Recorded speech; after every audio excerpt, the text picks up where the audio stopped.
네, 안녕하십니까. 신지식인 정인태입니다. 저는 국립한국복지대학교 특임교수를 역임했습니다. 네, 외국인 5명 중에 1명이 불법 체류자다. 네, 40만 불법 체류자 8.15 대사면 요구. 이 부분에 대해서 좀 말씀을 드리도록 하겠습니다.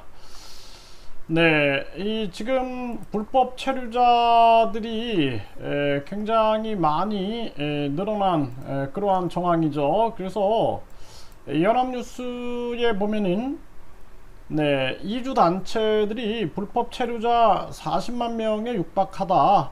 체류 합법화 정책을 시행해야 한다. 네, 이런 얘기를 하고 있어요. 외국인 5명 중 1명은 불법 체류자다. 단속 강화는 더는 해결책이 아니다. 이렇게 얘기를 하고 있는 거죠. 네, 그래서 이 미등록 외국인이다. 이게 불법 체류자를 이제 미등록 외국인이다. 이렇게 좀 용어를 약간 미화시키는 경향이 있어요. 네.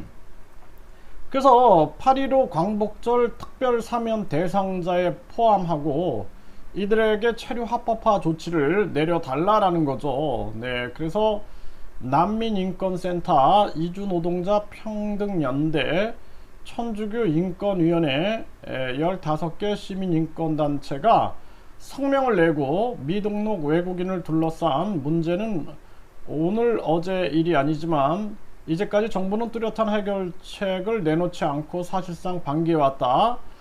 그래서 이런 상황 속에서 미등록 외국인 사면과 합법화, 네, 이러한 것을 화두에 오른 국회의 모습은 반갑다.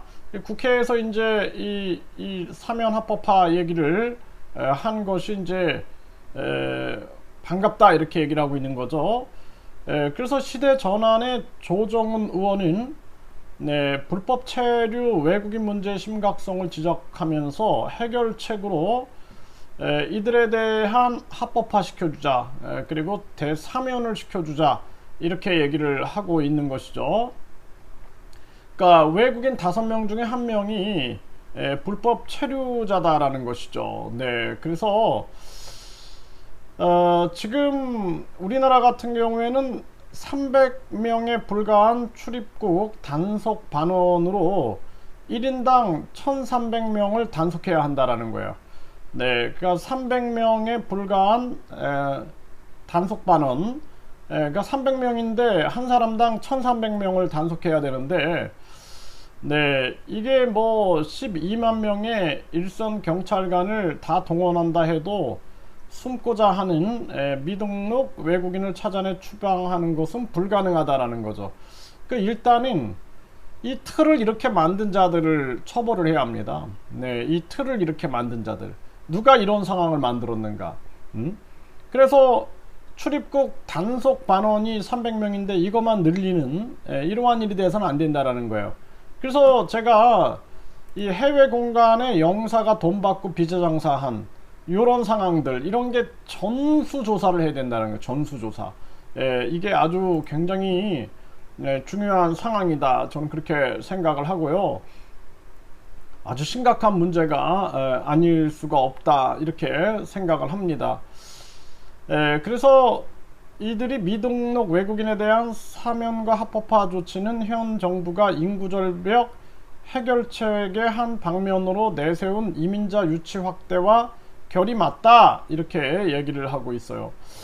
그래서 이제 우리나라 인구가 줄어드는데 이 불법 체류자들을 다 합법화 시켜가지고 이렇게 했을 경우에 어떤 일이 벌어질까요? 네, 여러분들이 한번 생각해 보시면은 이 과거에 2003년도에 대대적으로 불법 체류자 사면 행사를 한 적이 있어요. 2003년에.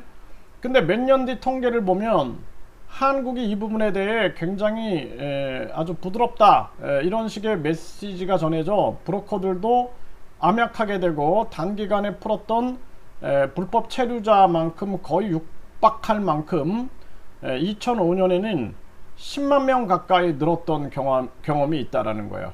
더 늘어버리는 거죠. 왜? 불법 체류해도 또 나중에 사면을 줄 테니까. 네, 이렇게 되는 거예요. 그래서 우리나라 이 문제가 이 불법 체류자 이 문제가 이 해외 공간 영사가 돈 받고 비자 장사하는 것뿐만 아니라 법무부 직원들, 출입국 직원들이 또 이 비자 장사하는 거, 그리고 그 법무부 직원이나 출입국 직원 이런 영사들이 나중에 행정사가 돼가지고 전관, 현관, 유착 비리를 저지르는 부분, 이런 부분들을 낱낱이 조사를 해야 한다. 저는 그렇게 말씀을 드리고요. 이게 이제 우리나라는 시스템이 먼저 만들어져야 돼요.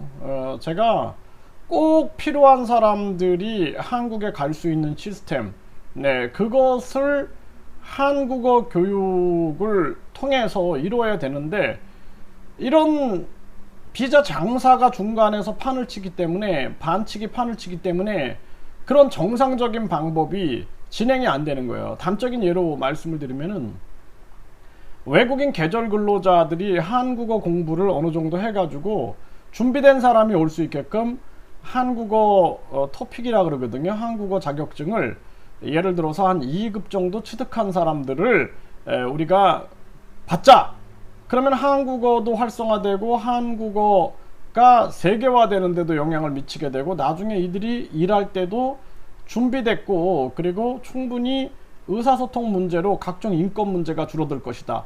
여기에 대해서 법무부 직원이 반대를 합니다. 제 얘기에. 왜냐하면은 그때그때 필요한데 시간을 놓친다라는 거예요.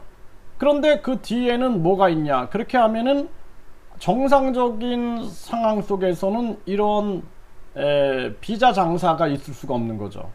그래서 반칙을 일부러 만들어내는 게 아니냐, 저는 그렇게 생각을 하게 됩니다. 그래서 우리나라는 LH공사 때 보셨고 대장동 사태 때 보셨던 것처럼 거의 다 이렇게 썩었어요. 예, 썩었기 때문에 나라가 이러한 외국인 문제, 저출산 문제, 고령화 문제, 자살률 문제, 서민경제 붕괴 문제, 이거 해결할 의지가 전혀 없습니다. 이들이 자기 임기 때 자기 배만 부르면 된다라는 생각을 하기 때문에 전혀 이것이 우리 국민들의 이익과 국민들의 주권에 부합하지 않는다. 저는 그렇게 말씀을 드립니다.